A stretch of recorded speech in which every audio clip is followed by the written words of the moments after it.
The Adventure of the Noble Bachelor. The Lord St. Simon marriage and its curious termination have long ceased to be a subject of interest in those exalted circles in which the unfortunate bridegroom moves.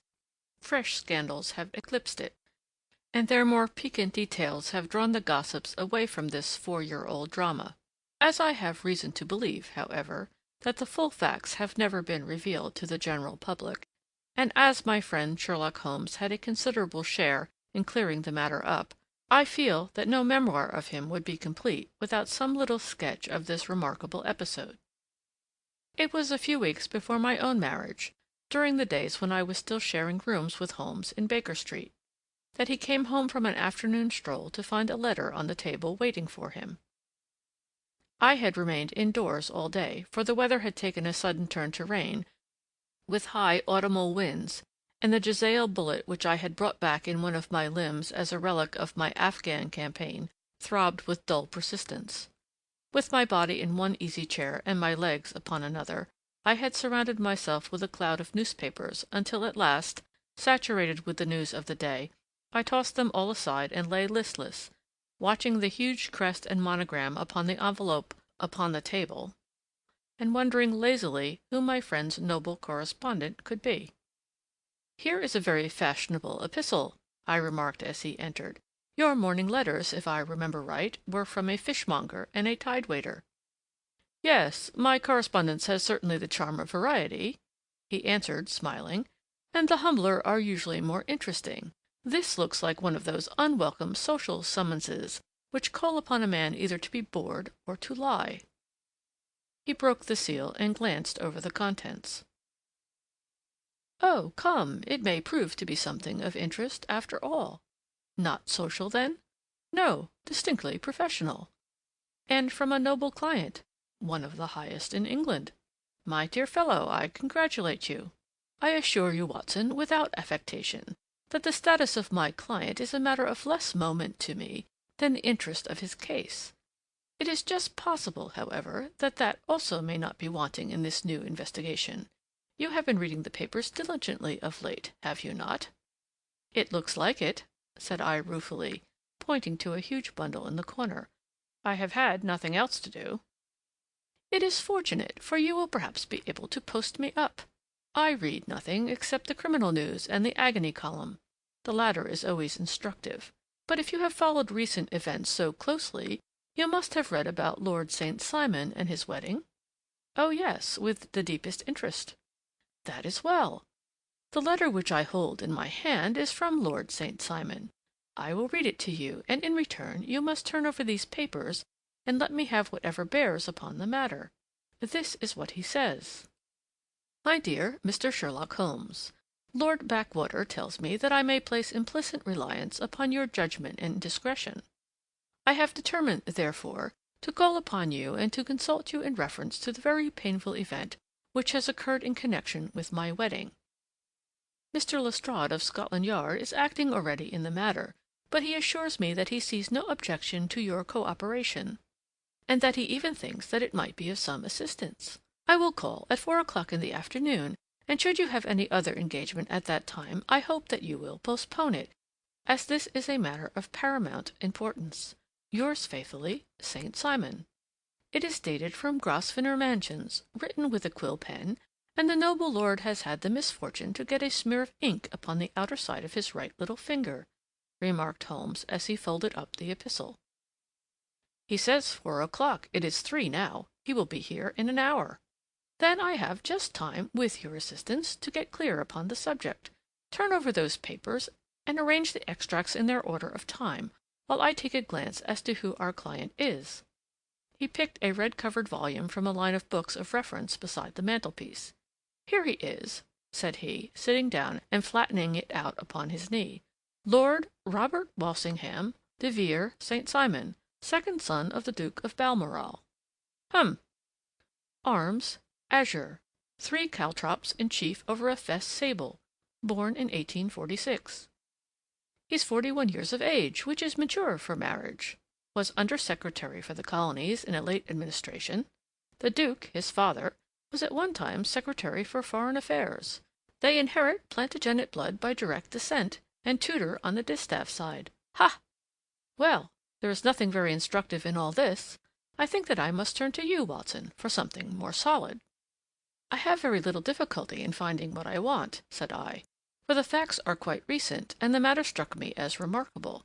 I feared to refer them to you, however, as I knew that you had an inquiry on hand, and that you disliked the intrusion of other matters. Oh, you mean the little problem of the Grosvenor Square furniture van. That is quite cleared up now, though, indeed, it was obvious from the first. Pray give me the results of your newspaper selections. Here is the first notice which I can find. It is in the personal column of the Morning Post, and dates, as you see, some weeks back. A marriage has been arranged, it says, and will, if rumour is correct, very shortly take place, between Lord Robert St. Simon, second son of the Duke of Balmoral, and Miss Hattie Doran, the only daughter of Aloysius Doran, Esquire, of San Francisco, California, USA. That is all. Terse and to the point, remarked Holmes, stretching his long, thin legs towards the fire. There was a paragraph amplifying this in one of the society papers of the same week. Ah, here it is. There will soon be a call for protection in the marriage market, for the present free trade principle appears to tell heavily against our home product. One by one, the management of the noble houses of Great Britain is passing into the hands of our fair cousins from across the Atlantic. An important addition has been made during the last week to the list of the prizes which have been borne away by these charming invaders. Lord St. Simon, who has shown himself for over 20 years proof against the little god's arrows, has now definitely announced his approaching marriage with Miss Hattie Doran, the fascinating daughter of a California millionaire. Miss Doran, whose graceful figure and striking face attracted much attention at the Westbury House festivities, is an only child, and it is currently reported that her dowry will run to considerably over the 6 figures, with expectancies for the future. As it is an open secret that the Duke of Balmoral has been compelled to sell his pictures within the last few years, and as Lord St. Simon has no property of his own, save the small estate of Birchmoor, it is obvious that the Californian heiress is not the only gainer by an alliance which will enable her to make the easy and common transition from a Republican lady to a British peeress. Anything else? asked Holmes, yawning. Oh, yes, plenty.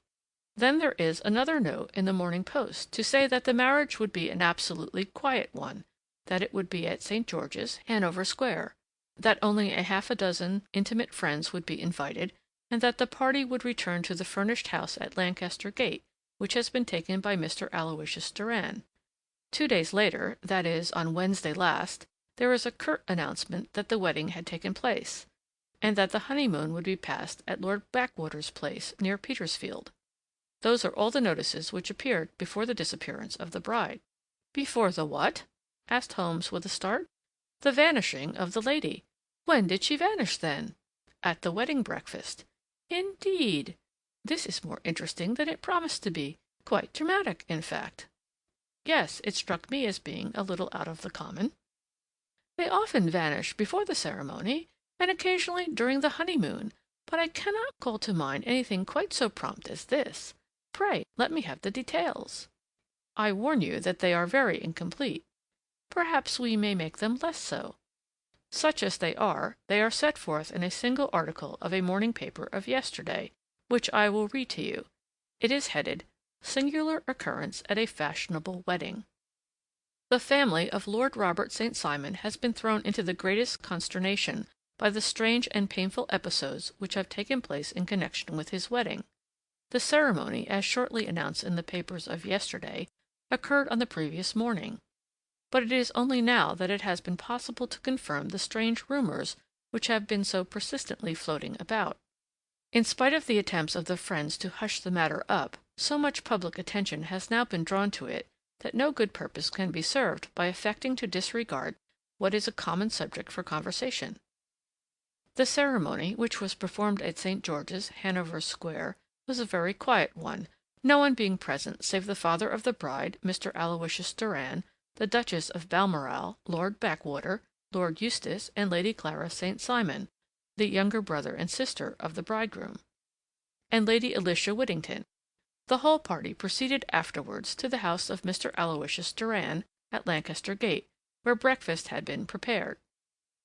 It appears that some little trouble was caused by a woman, whose name has not been ascertained, who endeavored to force her way into the house after the bridal party, alleging that she had some claim upon Lord St. Simon.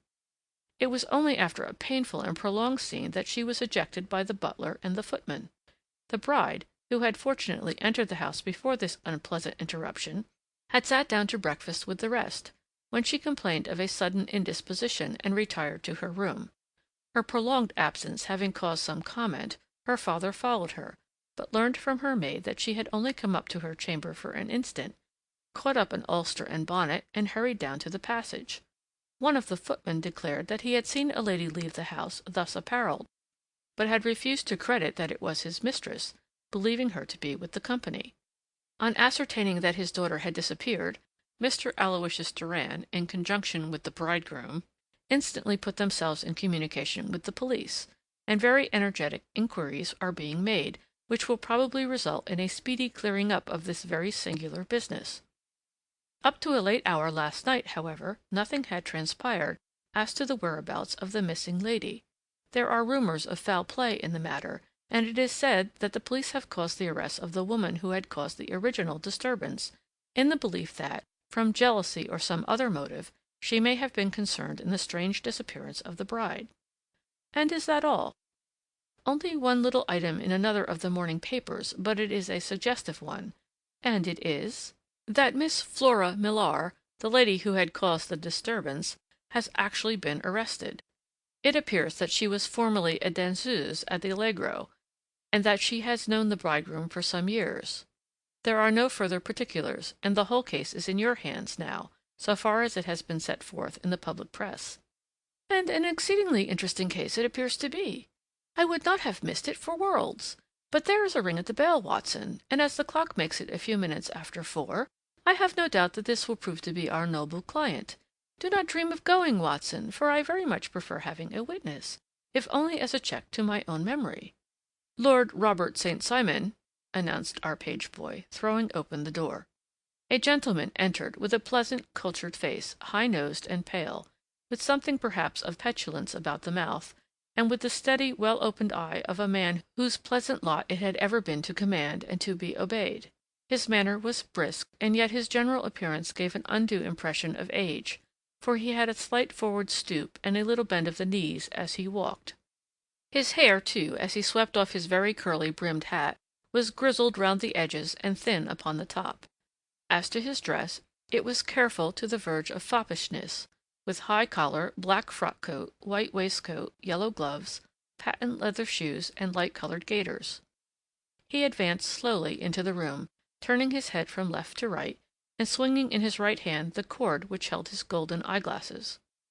"Good day, Lord St. Simon," said Holmes, rising and bowing. "Pray take the basket chair. This is my friend and colleague, Dr. Watson. Draw up a little to the fire, and we will talk this matter over." "A most painful matter to me, as you can most readily imagine, Mr. Holmes. I have been cut to the quick. I understand that you have already managed several delicate cases of this sort, sir, though I presume that they were hardly from the same class of society." "No, I am descending." "I beg pardon?"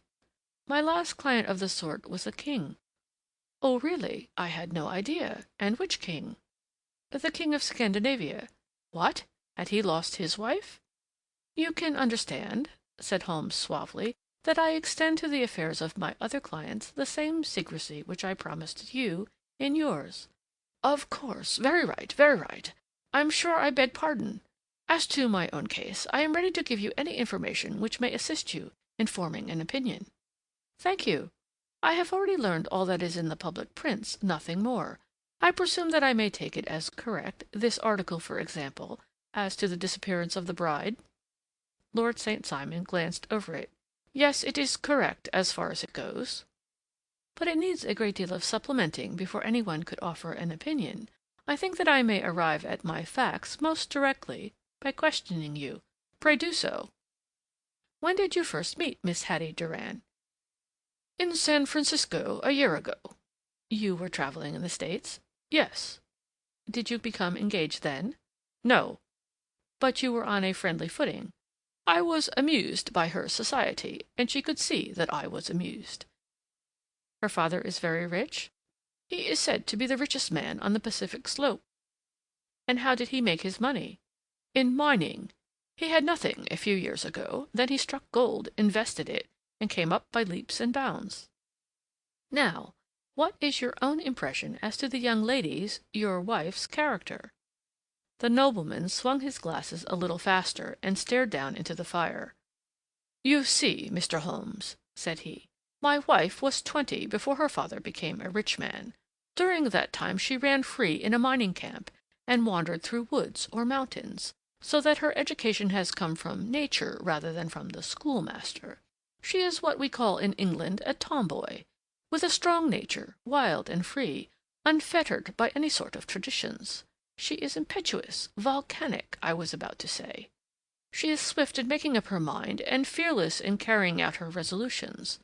On the other hand, I would not have given her the name which I have the honor to bear," he gave a little stately cough, "had I not thought her to be at bottom a noble woman.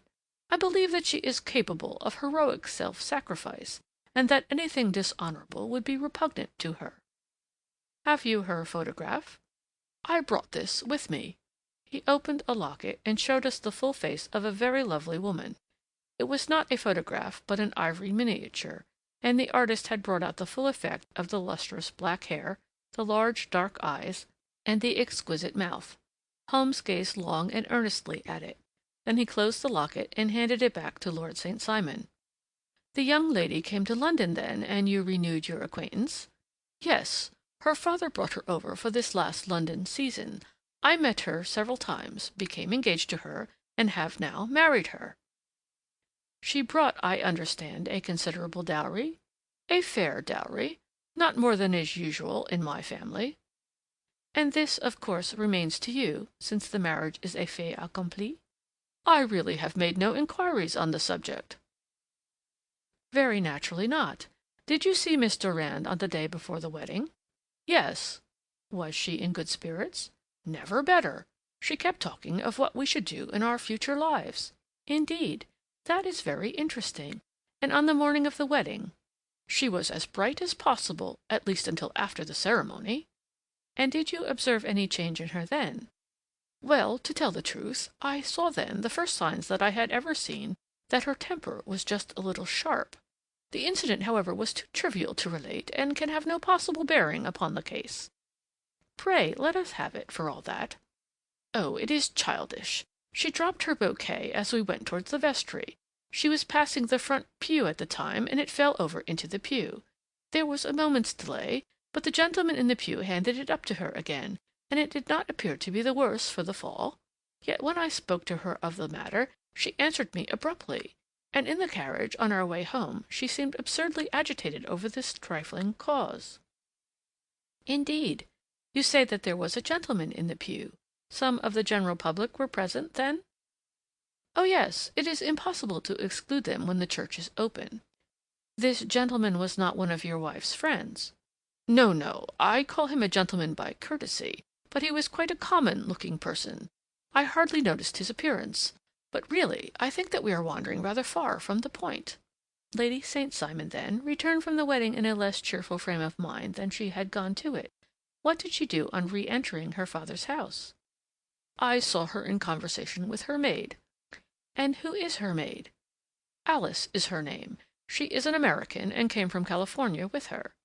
"A confidential servant?" "A little too much so. It seemed to me that her mistress allowed her to take great liberties. Still, of course, in America they look upon these things in a different way." "How long did she speak to this Alice?" "Oh, a few minutes. I had something else to think of." "You did not overhear what they said?" "Lady St. Simon said something about jumping a claim. She was accustomed to use slang of that kind. I have no idea what she meant." "American slang is very expressive sometimes. And what did your wife do when she finished speaking to her maid?" "She walked into the breakfast-room." "On your arm?" "No, alone. She was very independent in little matters like that. Then, after we had sat down for 10 minutes or so, she rose hurriedly, muttered some words of apology, and left the room. She never came back. But this maid Alice, as I understand, deposes that she went to her room, covered her bride's dress with a long ulster, put on a bonnet, and went out. Quite so. And she was afterwards seen walking into Hyde Park in company with Flora Millar, a woman who is now in custody, and who had already made a disturbance at Mr. Durand's house that morning. Ah, yes. I should like a few particulars as to this young lady and your relations to her. Lord St. Simon shrugged his shoulders and raised his eyebrows. We have been on a friendly footing for some years. I may say on a very friendly footing. She used to be at the Allegro. I have not treated her ungenerously, and she had no just cause of complaint against me. But you know what women are, Mr. Holmes. Flora was a dear little thing, but exceedingly hot-headed and devotedly attached to me. She wrote me dreadful letters when she heard that I was about to be married. And to tell the truth, the reason why I had the marriage celebrated so quietly was that I feared lest there might be a scandal in the church. She came to Mr. Durand's door just after we returned, and she endeavored to push her way in, uttering very abusive expressions towards my wife, and even threatening her. But I had foreseen the possibility of something of the sort, and I had 2 police fellows there in private clothes, who soon pushed her out again. She was quiet when she saw that there was no good in making a row. Did your wife hear all this? No, thank goodness, she did not. And she was seen walking with this very woman afterwards. Yes, that is what Mr. Lestrade, of Scotland Yard, looks upon as so serious. It is thought that Flora decoyed my wife out and laid some terrible trap for her. Well, it is a possible supposition. You think so, too? I did not say a probable one. But you do not yourself look upon this as likely? I do not think Flora would hurt a fly. Still, jealousy is a strange transformer of characters. Pray, what is your own theory as to what took place? Well, really, I came to seek a theory, not to propound one. I have given you all the facts. Since you ask me, however, I may say that it has occurred to me as possible that the excitement of this affair, the consciousness that she had made so immense a social stride, had the effect of causing some little nervous disturbance in my wife. In short, that she had become suddenly deranged? Well, really, when I consider that she has turned her back, I will not say upon me, but upon so much that many have aspired to without success, I can hardly explain it in any other fashion. Well, certainly that is also a conceivable hypothesis, said Holmes, smiling. And now, Lord St. Simon, I think that I have nearly all my data. May I ask whether you were seated at the breakfast table so that you could see out of the window? We could see the other side of the road and the park. Quite so. Then I do not think that I need to detain you longer. I shall communicate with you. Should you be fortunate enough to solve this problem, said our client, rising. I have solved it. Eh? What was that? I say that I have solved it. Where, then, is my wife? That is a detail that I shall speedily supply. Lord St. Simon shook his head. I am afraid that it will take wiser heads than yours or mine, he remarked, and bowing in a stately, old-fashioned manner, he departed. It is very good of Lord St. Simon to honor my head by putting it on a level with his own, said Sherlock Holmes, laughing. I think that I shall have a whiskey and soda and a cigar after all this cross-questioning. I had formed my conclusion as to the case before our client came into the room. My dear Holmes, I have notes of several similar cases, though none, as I remarked before, which were quite as prompt. My whole examination served to turn my conjecture into a certainty. Circumstantial evidence is occasionally very convincing, as when you find a trout in the milk, to quote Thoreau's example. But I have heard all that you have heard, without, however, the knowledge of pre-existing cases which serves me so well. There was a parallel instance in Aberdeen some years back, and something on very much the same lines at Munich the year after the Franco-Prussian War. It is one of these cases, but hullo, here is Lestrade. Good afternoon, Lestrade. You will find an extra tumbler upon the sideboard, and there are cigars in the box. The official detective was attired in a pea-jacket and cravat, which gave him a decidedly nautical appearance, and he carried a black canvas bag in his hand. With a short greeting, he seated himself and lit the cigar which had been offered to him. "What's up, then?" asked Holmes, with a twinkle in his eye. "You look dissatisfied." "And I feel dissatisfied. It is this infernal St. Simon marriage case. I can make neither head nor tail of the business." "Really, you surprise me." "Who ever heard of such a mixed affair? Every clue seems to slip through my fingers. I've been at work upon it all day." "And very wet it seems to have made you," said Holmes, laying his hand upon the arm of the pea jacket. "Yes, I've been dragging the Serpentine." "In heaven's name, what for?" "In search of the body of Lady St. Simon." Sherlock Holmes leaned back in his chair and laughed heartily. "Have you dragged the basin of Trafalgar Square fountain?" he asked. "Why, what do you mean?" "Because you have just as good a chance of finding this lady in the one as in the other." Lestrade shot an angry glance at my companion. "I suppose you know all about it," he snarled. "Well, I have only just heard the facts, but my mind is made up." "Oh, indeed! Then you think that the Serpentine plays no part in the matter?" "I think it very unlikely." "Then perhaps you will kindly explain how it is that we found this in it." He opened his bag as he spoke, and tumbled onto the floor a wedding dress of watered silk, a pair of white satin shoes, and a bride's wreath and veil, all discolored and soaked in water. "There," said he, putting a new wedding ring upon the top of the pile. "There is a little nut for you to crack, Master Holmes." "Oh, indeed," said my friend, blowing blue rings into the air. "You dragged them from the Serpentine?" "No, they were found floating near the margin by a park keeper.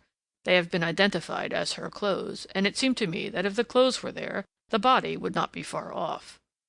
"By the same brilliant reasoning, every man's body is to be found in the neighborhood of his wardrobe. And pray, what did you hope to arrive at through this?" "At some evidence implicating Flora Millar in the disappearance." "I am afraid that you will find it difficult." "Are you indeed, now?" cried Lestrade with some bitterness. "I am afraid, Holmes, that you are not very practical with your deductions and your inferences. You have made two blunders in as many minutes. This dress does implicate Miss Flora Millar." "And how?" "In the dress is a pocket. In the pocket is a card case. In the card case is a note. And here is the very note." He slapped it down upon the table in front of him. "Listen to this.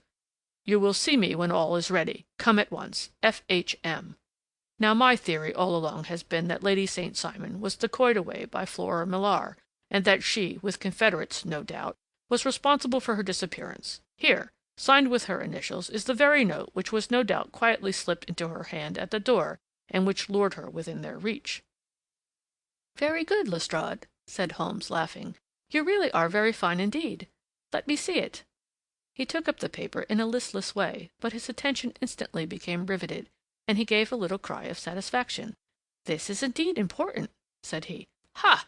You find it so?" "Extremely so. I congratulate you warmly." Lestrade rose in his triumph and bent his head to look. "Why," he shrieked, "you're looking at the wrong side." "On the contrary, this is the right side." "The right side? You're mad. Here is the note written in pencil, over here." "And over here is what appears to be the fragment of a hotel bill, which interests me deeply." "There's nothing in it. I looked at it before," said Lestrade. "October 4th. Rooms, 8 shillings. Breakfast, 2 shillings, 6 pence. Cocktail, 1 shilling. Lunch, 2 shillings, 6 pence. Glass sherry, 8 pence. I see nothing in that."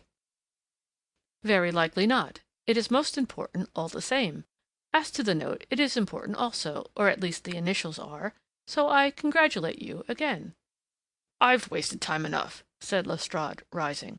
"I believe in hard work, and not in sitting by the fire spinning fine theories. Good day, Mr. Holmes, and we shall see which gets to the bottom of the matter first." He gathered up the garments, thrust them into the bag, and made for the door. "Just one hint to you, Lestrade," drawled Holmes, before his rival vanished. "I will tell you the true solution of the matter. Lady St. Simon is a myth. There is not, and there never has been, any such person." Lestrade looked sadly at my companion.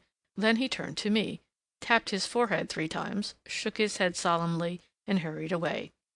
He had hardly shut the door behind him when Holmes rose to put on his overcoat. "There is something in what the fellow says about outdoor work," he remarked, "so I think, Watson, that I must leave you to your papers for a little." It was after 5 o'clock when Sherlock Holmes left me, but I had no time to be lonely, for within an hour there arrived a confectioner's man with a very large flat box. This he unpacked with the help of a youth, whom he had brought with him, and presently, to my very great astonishment, A quite Epicurean little cold supper began to be laid out upon our humble lodging-house mahogany. There were a couple of brace of cold woodcock, a pheasant, a pâté de foie gras pie, with a group of ancient and cobwebby bottles. Having laid out all these luxuries, my two visitors vanished away, like the genii of the Arabian Nights, with no explanation save that the things had been paid for and were ordered to this address. Just before 9 o'clock, Sherlock Holmes stepped briskly into the room. His features were gravely set, but there was a light in his eye which made me think that he had not been disappointed in his conclusions. "They have laid the supper, then," he said, rubbing his hands. "You seem to expect company. They have laid for 5. Yes, I fancy we may have some company dropping in," said he. "I am surprised that Lord St. Simon has not already arrived. Ha! I fancy that I hear his step now upon the stairs." It was indeed our visitor of the afternoon who came bustling in, dangling his glasses more vigorously than ever, and with a very perturbed expression upon his aristocratic features. "My messenger reached you, then?" asked Holmes. "Yes, and I confess that the contents startled me beyond measure. Have you good authority for what you say?" "The best possible." Lord St. Simon sank into a chair and passed his hand over his forehead. "What will the Duke say," he murmured, "when he hears that one of the family has been subjected to such humiliation?" "It is the purest accident. I cannot allow that there is any humiliation." "Ah, you look on these things from another standpoint."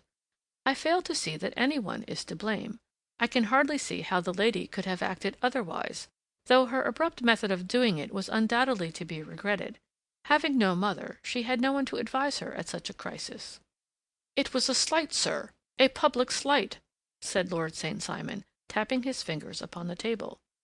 "You must make allowance for this poor girl, placed in so unprecedented a position." "I will make no allowance. I am very angry indeed, and I have been shamefully used." "I think that I heard a ring," said Holmes. "Yes, there are steps on the landing. If I cannot persuade you to take a lenient view of the matter, Lord St. Simon, I have brought an advocate here who may be more successful." He opened the door and ushered in a lady and gentleman. "Lord St. Simon," said he, "allow me to introduce you to Mr. and Mrs. Francis Hay Moulton. The lady, I think, you have already met."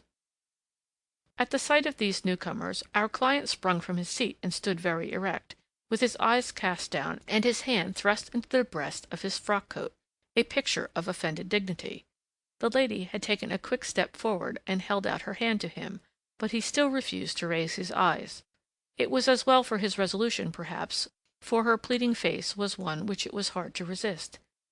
"You're angry, Robert," said she. "Well, I guess you have every cause to be." "Pray make no apology to me," said Lord St. Simon bitterly. "Oh, yes, I know that I have treated you real bad, and that I should have spoken to you before I went, but I was kind of rattled, and from the time when I saw Frank here again, I just didn't know what I was doing or saying. I only wonder I didn't fall down and do a faint right there before the altar." "Perhaps, Mrs. Moulton, you would like my friend and me to leave the room while you explain this matter?" "If I may give an opinion," remarked the strange gentleman, "we've had just a little too much secrecy over this business already. For my part, I should like all Europe and America to hear the rights of it." He was a small, wiry, sunburnt man, clean-shaven, with a sharp face and alert manner. "Then I'll tell our story right away," said the lady.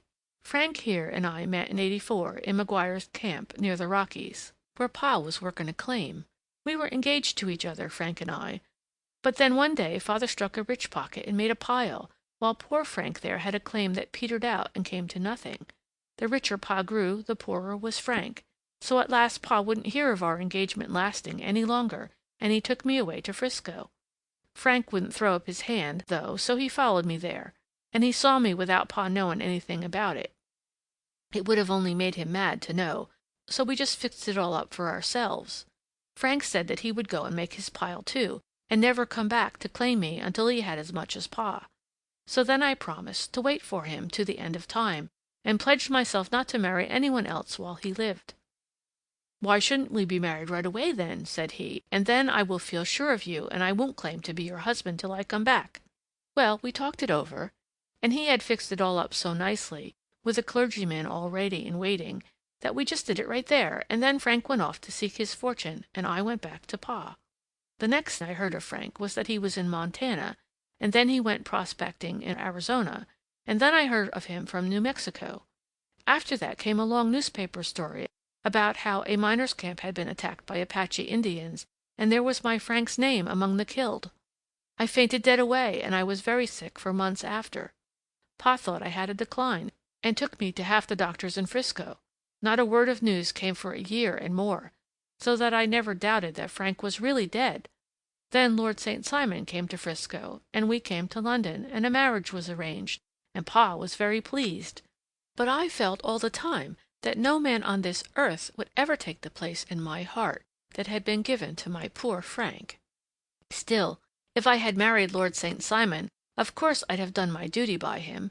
We can't command our love, but we can our actions. I went to the altar with him with the intention to make him just as good a wife as it was in me to be. But you may imagine what I felt when, just as I came to the altar rails, I glanced back and saw Frank standing and looking at me out of the first pew. I thought it was his ghost at first, but when I looked again there he was still, with a kind of question in his eyes, as if to ask me whether I were glad or sorry to see him. I wonder I didn't drop. I know that everything was turning round, and the words of the clergyman were just like the buzz of a bee in my ear. I didn't know what to do. Should I stop the service and make a scene in the church? I glanced at him again, and he seemed to know what I was thinking, for he raised his finger to his lips to tell me to be still. Then I saw him scribble on a piece of paper, and I knew that he was writing me a note. As I passed his pew on the way out, I dropped my bouquet over to him, and he slipped the note into my hand when he returned me the flowers. It was only a line, asking me to join him when he made the sign to me to do so. Of course, I never doubted for a moment that my first duty was now to him, and I determined to do just whatever he might direct. When I got back, I told my maid, who had known him in California and had always been his friend. I ordered her to say nothing, but to get a few things packed and my ulster ready. I know I ought to have spoken to Lord St. Simon, but it was dreadful hard before his mother and all those great people. I just made up my mind to run away and explain afterwards. I hadn't been at the table 10 minutes before I saw Frank out of the window at the other side of the road. He beckoned to me, and then began walking into the park. I slipped out, put on my things, and followed him. Some woman came talking something or other about Lord St. Simon to me. Seemed to me from the little I heard as if he had a little secret of his own before marriage also. But I managed to get away from her, and soon overtook Frank. We got into a cab together, and away we drove to some lodgings he had taken in Gordon Square, and that was my true wedding after all those years of waiting. Frank had been a prisoner among the Apaches, had escaped, come to Frisco, found that I had given him up for dead and had gone to England, followed me there, and had come upon me at last on the very morning of my second wedding. "I saw it in a paper," explained the American. "It gave the name and the church, but not where the lady lived." Then we had a talk as to what we should do, and Frank was all for openness, but I was so ashamed of it all that I felt as if I should like to vanish away and never see any of them again, just sending a line to Pa, perhaps, to show him that I was alive. It was awful to me to think of all those lords and ladies sitting round that breakfast table and waiting for me to come back. So Frank took my wedding clothes and things, and made a bundle of them so that I should not be traced, and dropped them away somewhere where no one could find them. It is likely that we should have gone on to Paris tomorrow, only that this good gentleman, Mr. Holmes, came round to us this evening, though how he found us is more than I can think, and he showed us very clearly and kindly that I was wrong, and that Frank was right, and that we should be putting ourselves in the wrong, if we were so secret. Then he offered to give us a chance of talking to Lord St. Simon alone, and so we came right way around to his rooms at once. Now, Robert, you have heard it all, and I am very sorry if I have given you pain, and I hope that you do not think very meanly of me." Lord St. Simon had by no means relaxed his rigid attitude, but had listened with a frowning brow and a compressed lip to this long narrative. "Excuse me," he said, "but it is not my custom to discuss my most intimate personal affairs in this public manner." "Then you won't forgive me? You won't shake hands before I go?" "Oh, certainly, if it would give you any pleasure." He put out his hand and coldly grasped that which she extended to him. "I had hoped," suggested Holmes, "that you would have joined us in a friendly supper." "I think that there you ask a little too much," responded his lordship. I may be forced to acquiesce in these recent developments, but I can hardly be expected to make merry over them. I think that with your permission I will now wish you all a very good night." He included us all in a sweeping bow and stalked out of the room. "Then I trust that you at least will honor me with your company," said Sherlock Holmes. "It is always a joy to meet an American, Mr. Moulton, for I am one of those who believe that the folly of a monarch and the blundering of a minister in far-gone years will not prevent our children from being some day citizens of the same world-wide country under a flag which shall be a quartering of the Union Jack with the Stars and Stripes."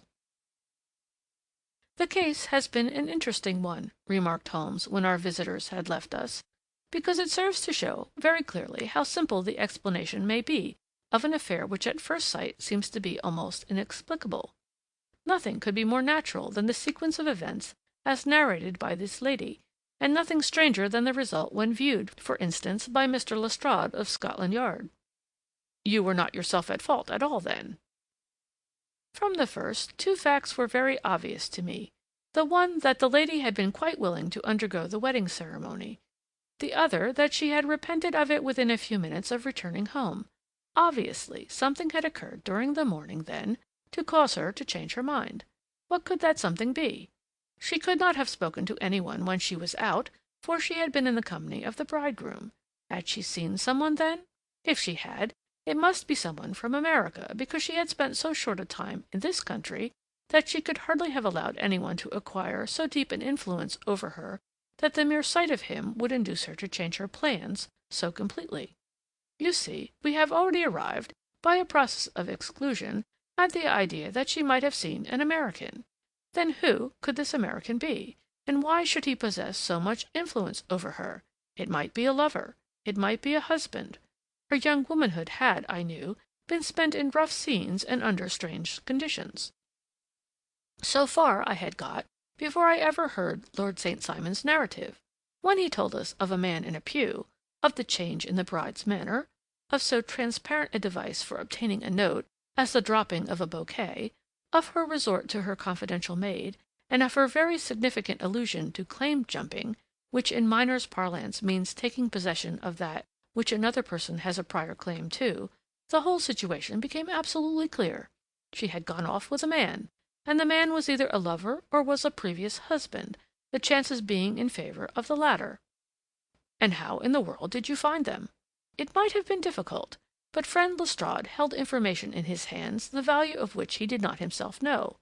The initials were, of course, of the highest importance, but more valuable still was it to know that within a week he had settled his bill at one of the most select London hotels. How did you deduce the select? By the select prices. 8 shillings for a bed and 8 pence for a glass of sherry pointed to one of the most expensive hotels. There are not many in London which charge at that rate. In the second one, which I visited in Northumberton Avenue, I learned by an inspection of the book that Francis H. Moulton, an American gentleman, had left only the day before, and on looking over the entries against him I came upon the very items which I had seen in the duplicate bill. His letters were to be forwarded to 226 Gordon Square, so thither I travelled, and being fortunate enough to find the loving couple at home, I ventured to give them some parental advice, and to point out to them that it would be better in every way that they should make their position a little clearer, both to the general public and to Lord St. Simon in particular. I invited them to meet him here, and as you see, I made him keep the appointment." "But with no very good result," I remarked. "His conduct was certainly not very gracious." "Ah, Watson," said Holmes, smiling, "perhaps you would not be very gracious either if, after all the trouble of wooing and wedding, you found yourself deprived in an instant of a wife and of fortune. I think that we may judge Lord St. Simon very mercifully, and thank our stars that we are never likely to find ourselves in the same position. Draw up your chair and hand me my violin, for the only problem we have still to solve is how to while away these bleak autumnal evenings."